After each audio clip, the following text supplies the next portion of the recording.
At this point, I today do not know what it was in fact that we saw.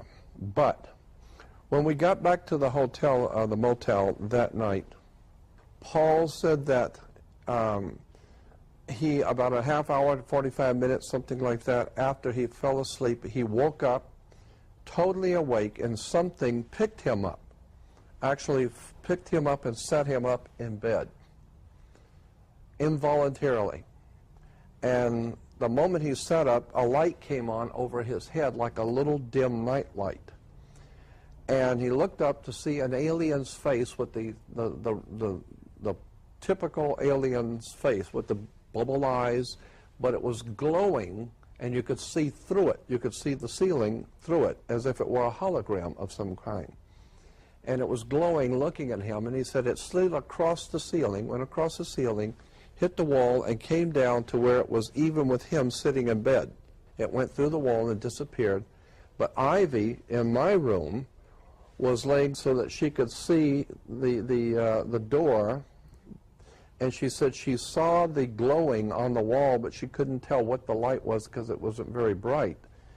And she said, but when she opened her eyes to see the glowing of the light in Paul's room, which was the face on the wall, a little red, tiny little red dot of light came through Paul's room and came in and hovered over her.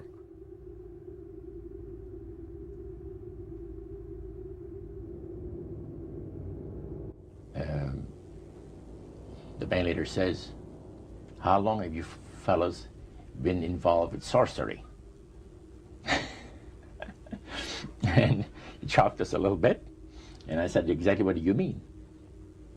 Well, he said, you know, what you people are doing, talking to the supposed spirits of the dead. He says, this is silly.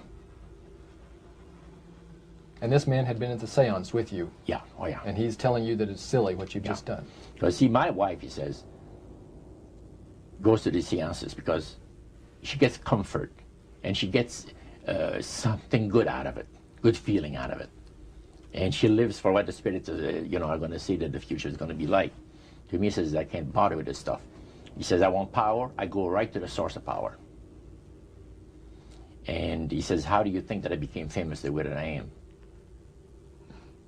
Well, I said, you must have had some good luck. Well, he says, there's no such thing as good luck.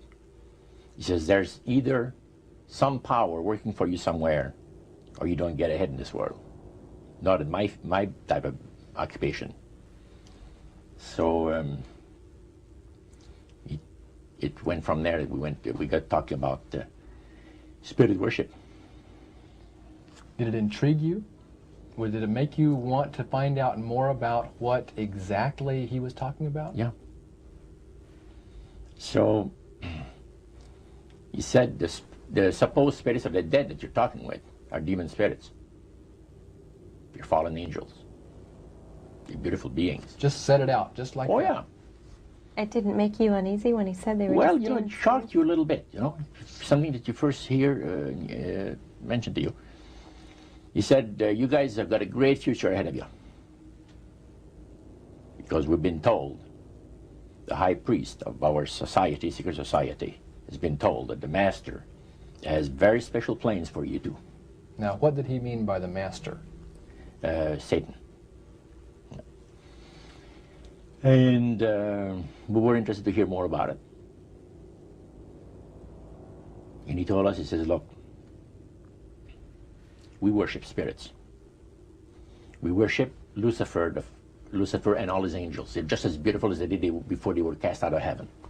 He says there was a misunderstanding in the whole thing, he says, among the inhabitants of the galaxies. And he says our master was misunderstood. Your friend, George, took you and Roland to this mansion where people worshipped the demons. Mm-hmm. What was it like there? What kind of people were there? Well, it was a big surprise for me, as I kind of made up in my mind an idea that they were going to be rough-looking characters. But as we entered the place, I was amazed to see that they were all very well-dressed, well-mannered, and that a lot of the people, as we were being introduced to people, were professionals, doctors, attorneys, a lot of business people. And see what they had? They had a praise session to the gods, which is the spirit counselors, which are in charge of legions of spirits. See what they had? They had a praise session to the gods, which is the spirit counselors, which are in charge of legions of spirits. Wow. Great son of all mortal wisdom, owl of Bohemia, we beseech thee, grant us thy counsel. So how did you feel when you walked into that room? I felt that these people had power, and they had a lot of it. Did that attract you? Yes and no. You had mixed feelings I about had it. mixed feelings about it. Yeah. Because to a certain extent, things looked so good and sounded so good to us. People believe that the dead have entered into a higher state of existence than they had when they were alive. Also that they are in a position and have the capacity to help the living here on earth. See? And you take, for instance, like Loretta Lynn. She says on national television, and I have the data on it, that I heard it myself. She said that she was made successful in her singing career by a dear friend of hers that was the same age as she, and died when she was 18 years of age. And Loretta was trying to get into the singing world, you know, but she says, I had no success at all. Until one night I was sitting in bed reading a book. And she says, who walks right through the wall with my friend, the spirit of my friend? And she says, Loretta, I'm going to make you a very famous person in singing Western country music, and I will be with you all the time. Trust me. Now, the priest explained that when people believe in this business, they are actually opening themselves to be completely deceived by demon spirits, because it gives the demon spirits an opportunity to impersonate the dead.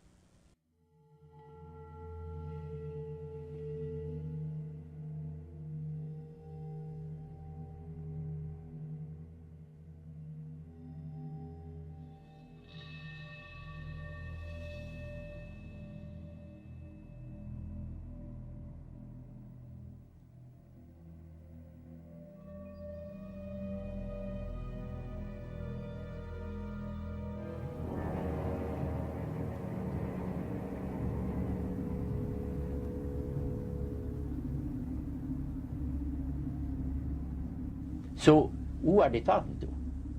He says, the friendly demon spirits that have always found over the centuries great delight in impersonating in apparitions departed loved ones and persons of great renown.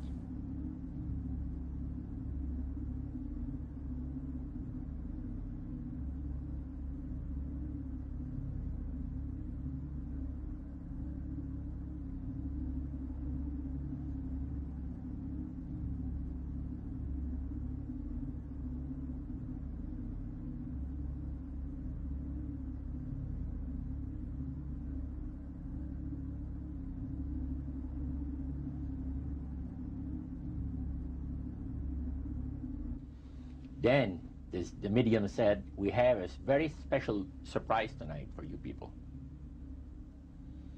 A spirit will manifest itself openly here in a few minutes. And it's like a big gust of wind hit the building and right through the wall. And that translucent being seemed to come right out of the wall. How did you feel right at that moment? It's almost like my heart stopped a little bit, you know, very weird feeling. It was a lady in a beautiful evening gown, swirling. And she said to Mary, my dear sister, you are so wonderful to have asked for me. And Mary fainted and fell right off her chair on the floor. And a couple of guys jumped up and picked her up, and spirit gone. And that was the beginning of it. That's how you got into it. Yeah, that's the way we got into it. After a while, you see, There's something interesting about the human mind. You can adjust an awful lot of stuff. You can adjust to a lot of things that would terrify you to begin with. After a while, they become common and ordinary. So you mean contact with the supernatural can become commonplace and ordinary and doesn't bother anybody? Yeah. In other words, the more that you do it, you're not uncomfortable. That's right. It's just not an uneasy feeling. Yeah. So how did you feel about it? Then I after got that? into a secret society that worshiped the spirits, you see. Well, okay, now how is that different from the seance, Roger?